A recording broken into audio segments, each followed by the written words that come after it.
మహాకుంభమేళాలో పూసలు రుద్రాక్షమాలలు అమ్మిన అమ్మాయి అందరికీ గుర్తుండే ఉంటుంది కదా.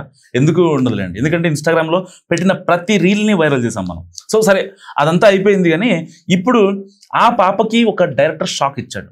మ్యాటర్ ఏంటంటే, మొన్న ఈ మధ్య మోనాలిసా కళ్ళు బాగున్నాయి, ఐబ్రోస్ బాగున్నాయి, నీ లిప్స్ బాగున్నాయని ఆ పాపను ఆకాశానికి ఎత్తాడు ఆ డైరెక్టర్.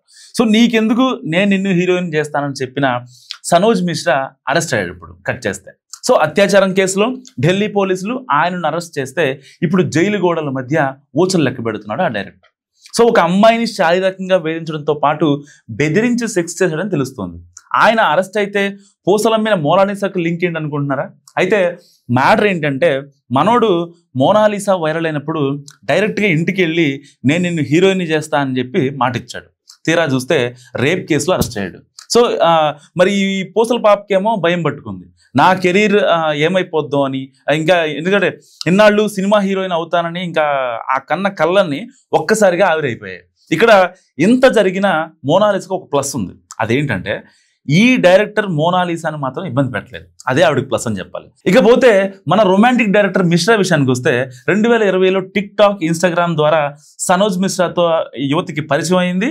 సో సినిమాలో అవకాశం ఇప్పిస్తానని చెప్పి మరి ఏదో చెప్పాలి కదా, ఏదో మాట. సో చెప్పి సనోజ్ తరచూ ఫోన్ చేసేవాడని, ఒకసారి తనకు కాల్ చేసి తనని కలిసేందుకు ఝాన్సీ రైల్వే స్టేషన్కు రావాలని, లేదంటే ఆత్మహత్య చేసుకుంటానని కూడా బెదిరించాడని బాధితురాలు పోలీసులకి కంప్లైంట్ ఇచ్చింది. సో 2021లో జూన్ 15న మరోసారి ఫోన్ చేసి రైల్వే స్టేషన్కి రాకపోతే సూసైడ్ చేసుకుంటారని బెదిరించడంతో గత్యంతరం లేని పరిస్థితిలో ఆవిడ అక్కడికి స్పాట్కి వెళ్ళి అని చెప్పింది. ఎందుకంటే చచ్చిపోతానంటే ఎవరికైనా భయమే కదా. సో ఆవిడ కూడా అలా అయింది. అక్కడ నుంచి సనోజ్ తనను ఓ రిసార్ట్కు తీసుకెళ్లి అసభ్యకరమైన ఫోటోలు, వీడియోలు తీశాడని బాధితురాలు పోలీసులకు వివరించింది. సో పెళ్లి చేసుకుంటానని నమ్మించి సనోజ్ తనపై అనేక సార్లు లైంగిక దాడికి పాల్పడ్డాడంటూ సినిమా అవకాశాలు కూడా ఇప్పిస్తానని చెప్పడంతో ముంబై నుంచి వచ్చి అతడితోనే సహజీవనం చేసినట్టు కూడా బాధితురాలు పేర్కొంది.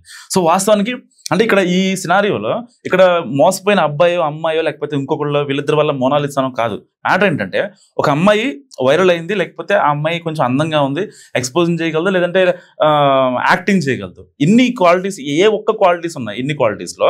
సో ఆవిడ అసలు వచ్చిన పర్సన్ ఎలాంటి వాడు, ఆడు మంచోడా కాదా, లేదా అసలు వాడి బ్యాక్డ్రాప్ ఏంటి, దేనికి వచ్చాడు, మన దగ్గర నుంచి ఏం ఎక్స్పెక్ట్ చేస్తున్నాడు అనే ఒక మినిమం ఆ సెన్స్ అనేది అమ్మాయిలకు ఉంటే నిజంగా అమ్మాయిలు మోసపోరు.